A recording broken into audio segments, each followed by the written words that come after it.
Welcome to our 2022 Tracer 31 BHD. We're going to start right in the back bumper here. You can just kind of reach in, pull that cap out of there. Inside of that bumper, you're going to find your sewer hose. So as you pull that out, just take note of those two ears right there. That's how you'll be hooking it up to your sewer system.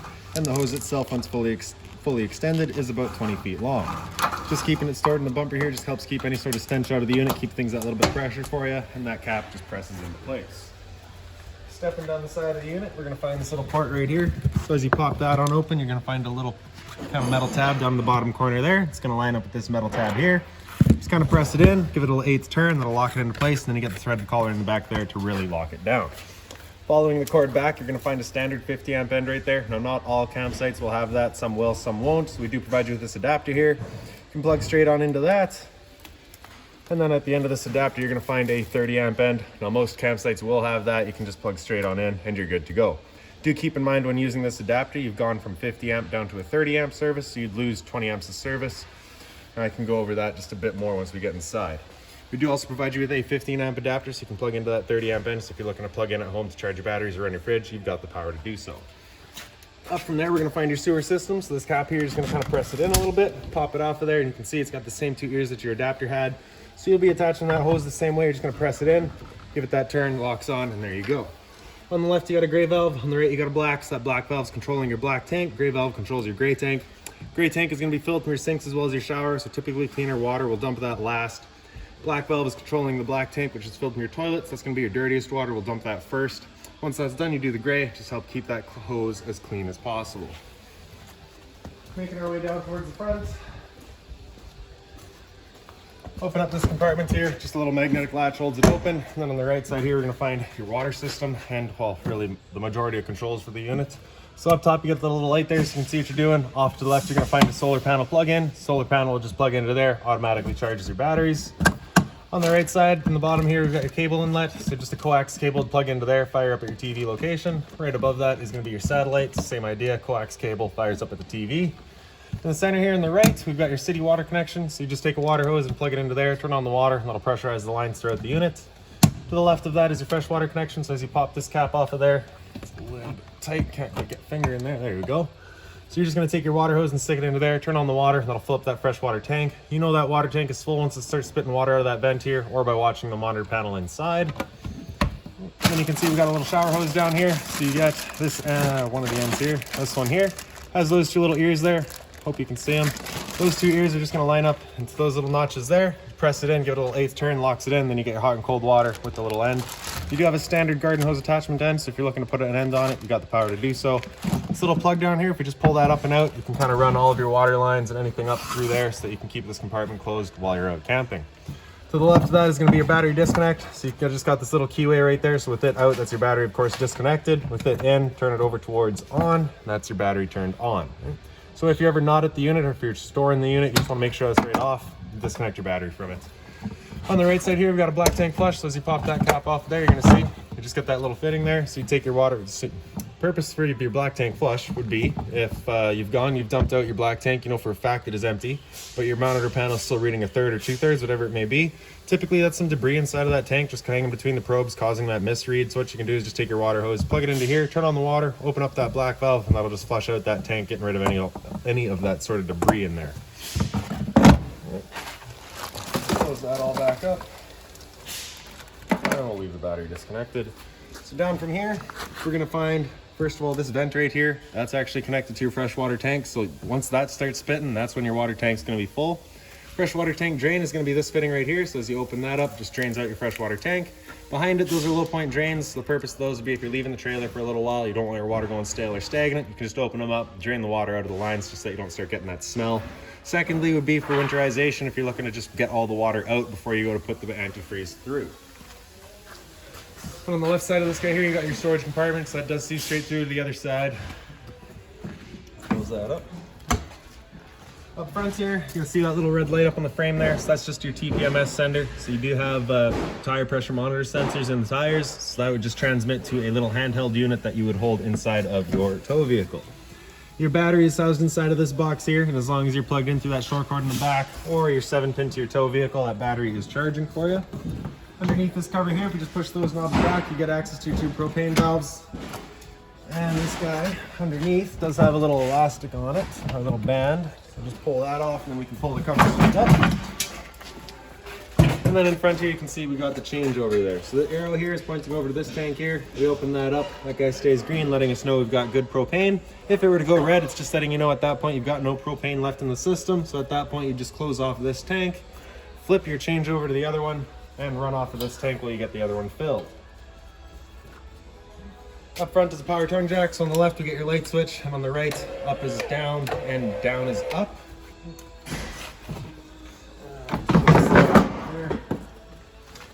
Around the corner we got the other end of your storage compartment here. So again, the magnetic latch just holds that open.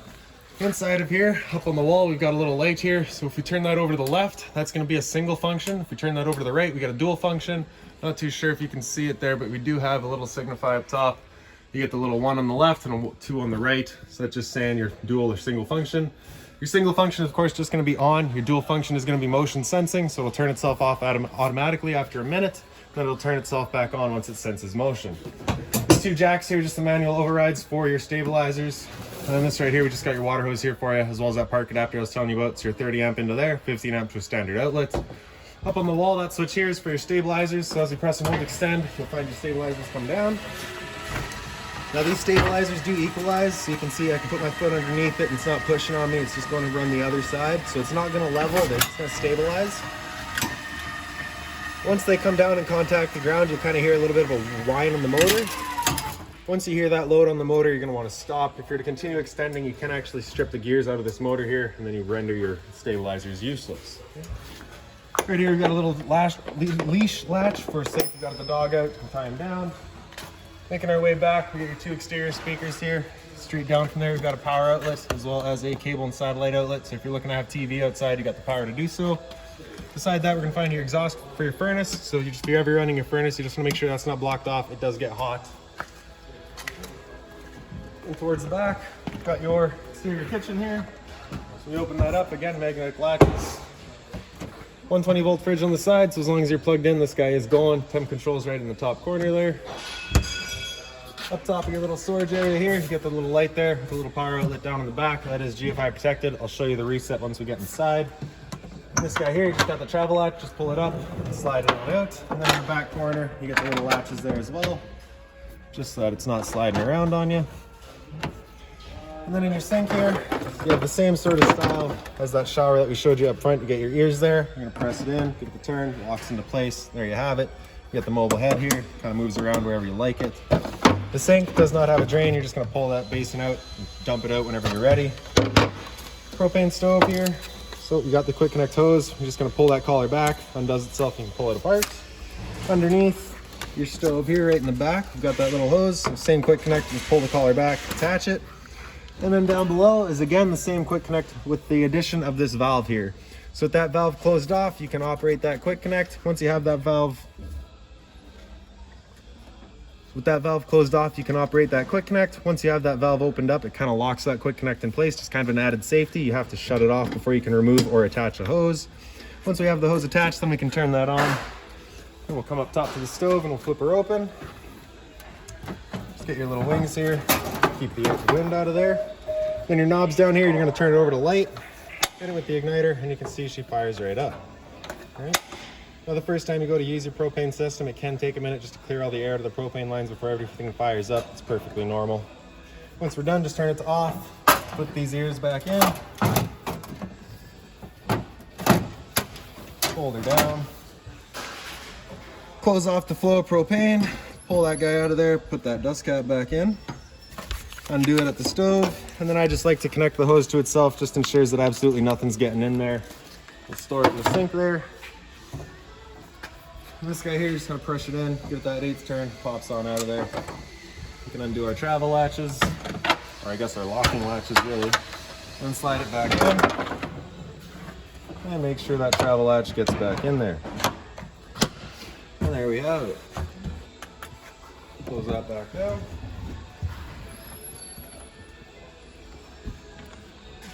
Into the back of the unit. Right in the center, we're going to find our hot water tank here. So you just get that one little keyway there. You're just going to line it up and it pops on open. For your controls for all turning it on are just inside the unit with both electricity and with propane. And Before you ever turn it on though, you just want to hit this relief valve right there. If this tank were full, you'd get a little bit of water coming out of there, just letting you know you are in fact full. It is empty right now just because we currently got the unit winterized. If it were full, like I say, you would get that water out of there though, letting you know you are safe to fire it up. If you're not getting any water out of there, you just want to make sure your water system's turned on with the hot water tank act turned on as well, just so that you're not running the risk of burning anything out. Close that back up, lock it down with the keyway, and there you have it. It's kind of in the corner here, right down below it, is the switch for your rear stabilizer. Works the exact same as the one up front. We've of course got your spare tire, and then up top, front and center, we've got your pre-wired mount for an observation camera. Now we'll just make our way inside. This handle here, just up 90 degrees, falls into place. Open up our door. Door is just on a friction hinge, so it just kind of sits wherever you leave it. Yellow handle either way will undo the latches, and the stairs will just pop on out. You get the little quick pin right there, you just pop that in and out so you can extend or retract your legs based on your site's needs. And as we make our way inside, first things first, right in on our left, we've got our fire extinguisher, so that's standard. Pull the pin, point, and shoot.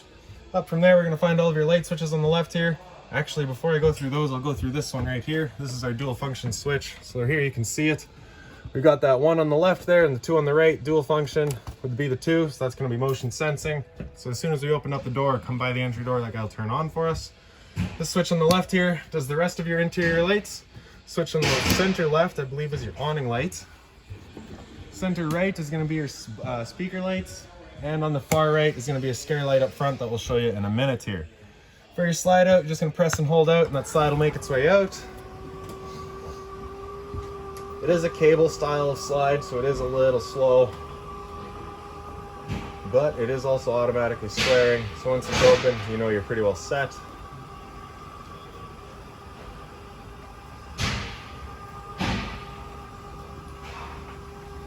And once it's open all the way, we're just going to kind of hit it. I believe it just stops itself. It's just automatic. Just like that, right?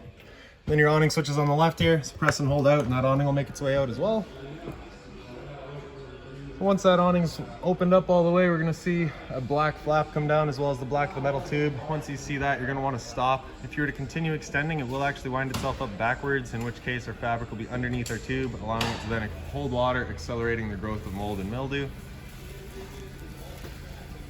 All right, so there's our flap coming down, and there's our tube, so we'll stop right there. Now if it were to start raining, it's of course going to be holding some water anyway, so what you can do is grab either arm, front or rear, and just pull down on it. And you can see that changes the pitch of the awning out at the head, allowing water to then run off. Now if you like that angle better, because it does give you more shade, you can do the same thing with the arm up front. Before you bring it back in though, you just want to make sure these guys are back out straight and fully extended, just so that we're not running the risk of bending anything. Then we're going to press and hold in, and that awning will make its way back in. Again, we're just making sure that our fabric is over top of the tube. And one more thing to keep in mind with your awning is once you get up to about 15-20 kilometers an hour wind, you're going to want to bring it back in just because it catches the wind and you do run the risk of bending your arms.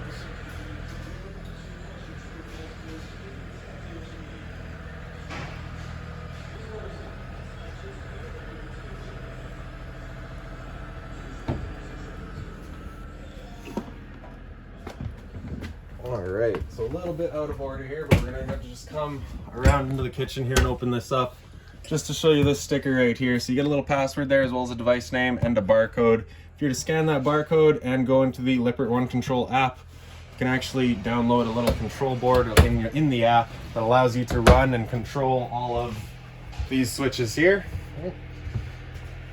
So light switch beside your TV does your bedroom light. Up above my head here, you can see we are pre-wired for Wi-Fi. Then up on the wall over here, you do have a pre-installed mount, so just a V-channeled slide into there. You can mount a TV right there. Right up above it, we got your cable and satellite outlets. Travel latches for your doors are just over here, so you just slide that on up, slide it back into place once you're done. Closet space here, as well as on the other side, pretty well identical. You get a little power outlet down on the bottom here as well. And if we pick up the foot of your bed, you do get access to a little storage compartment. And over on the other side, like I said, you got the exact same sort of closet space there. Above the head of each person in bed here, you do have a little light just on its own center push button. This window right here is your emergency exit, so you're just pulling this red tab to get rid of the screen, taking this handle here, throwing it outside, and hopping on out. Blinds throughout the unit pretty well just sit where you leave them. Okay. And then for your right around the corner here, you've got your thermostat. So just press and hold the power button, that'll turn it on. It's gonna start from fan. Well, actually it'll start from wherever you left it, really. So fan is just moving air, there's no cooling involved. You hit that fan button there, you can go from low, so currently in low. Hit that fan button, it'll go into H for high. And again, that's just moving air, there's no cooling involved in that. If we hit this power button, it's also your mode button. It'll come down into dry. So at this point, it's gonna turn on the low fan and the compressor and just try to dry out the air in here, get rid of any sort of humidity. Hit mode again, it'll come up into cool. At this point, we can select our fan speed of low, high, or auto, and it'll just select what is most appropriate for your fan speed based on where you are goal temperature wise and actual temperature. So because we're too far away from our goal temperature right now, it's just got itself turned off. It's the on-demand system that it is. So we'll turn it down to 60 and that should turn it back on.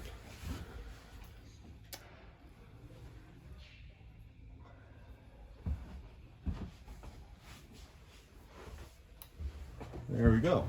All right.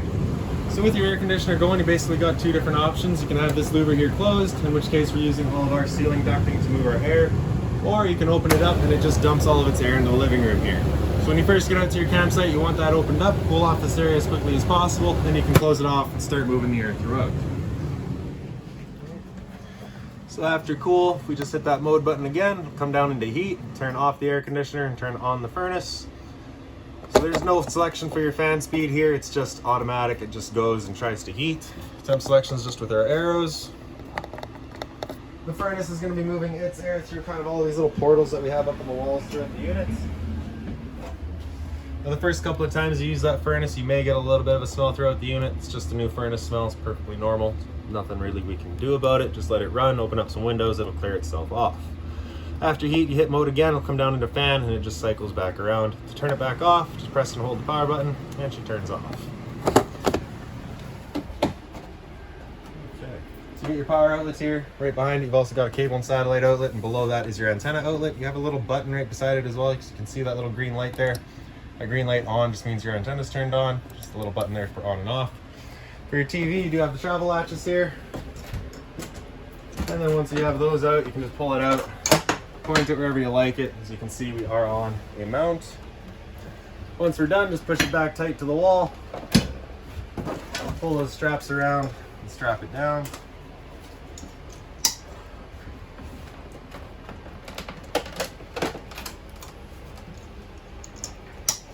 So below that, we got your stereo here. So that antenna that I've just shown you will actually help clear up your radio signal as well. I'll just say that real quick. There's a power button in the center there.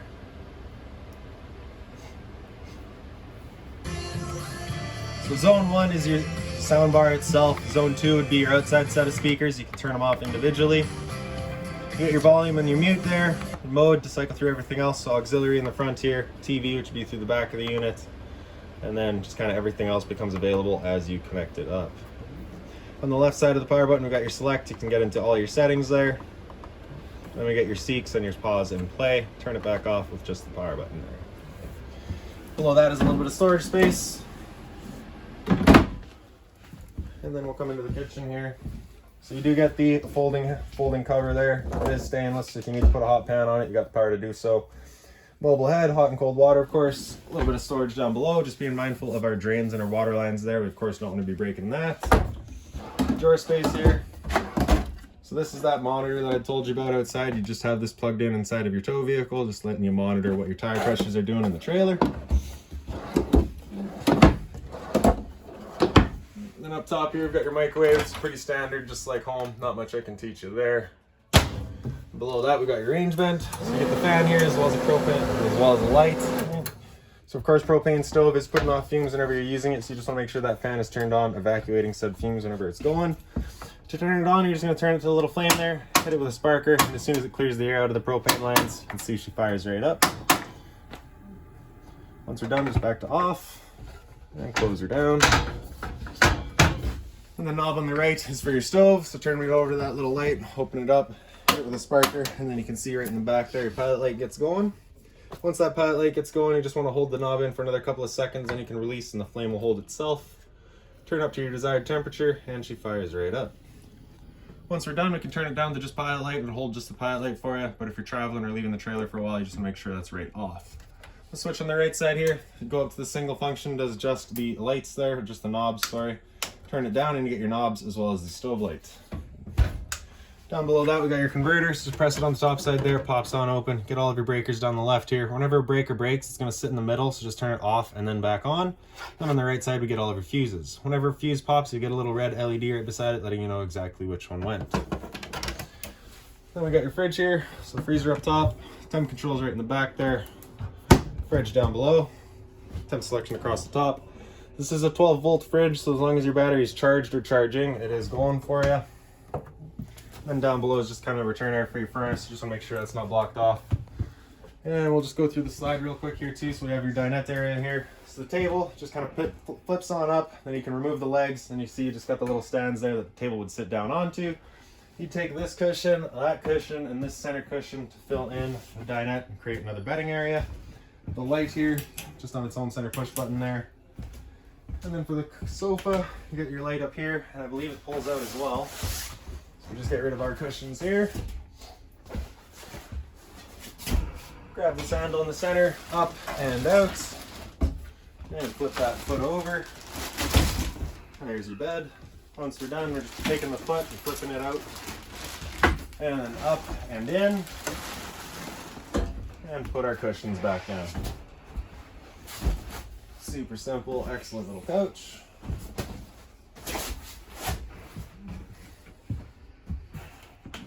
And like I said before, blinds just sit where you leave them. And then up on the wall here, you get your slide out room switch. This is for that rear room. We're gonna press and hold out, and that rear slide will make its way out. Whenever you're running your slide in the back there, you wanna make sure this door is completely closed. If it is hung open, there's a chance that it catches that slide and tears the door off. Once that slide's fully extended, it's just gonna kind of stop itself in place just like the other one did.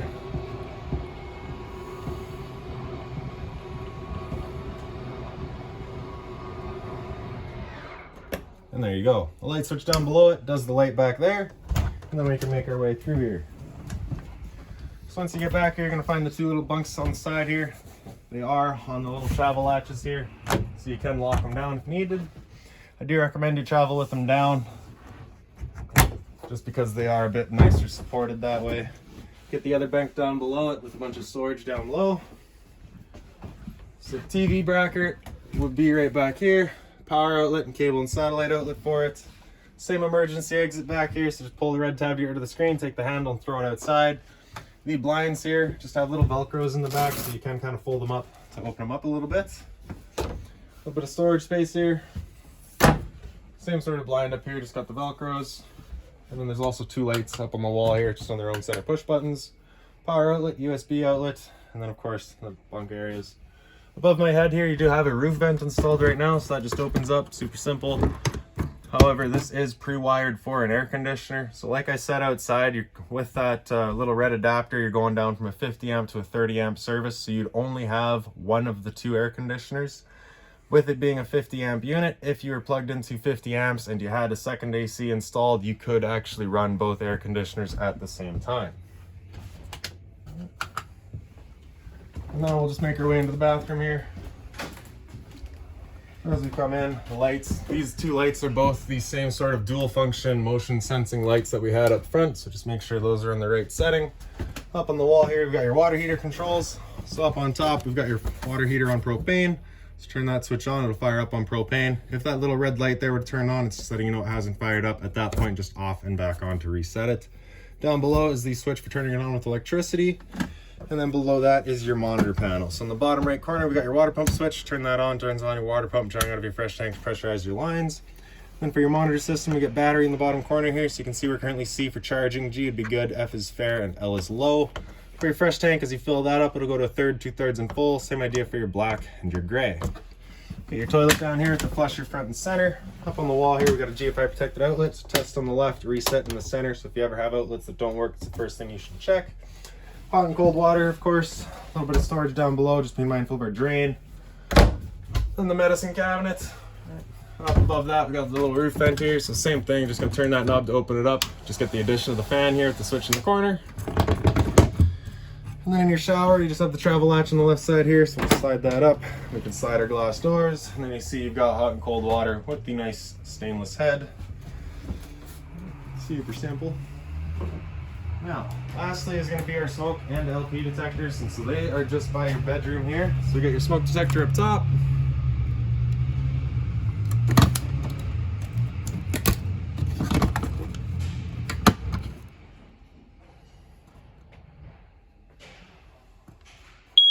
There we go. And then LP detector down here. So propane's everywhere in there. It sits on the floor. This guy will detect it and start going off just like the smoke detector did. If you've got any other questions on the unit, please feel free to give us a call, 204-237-7272.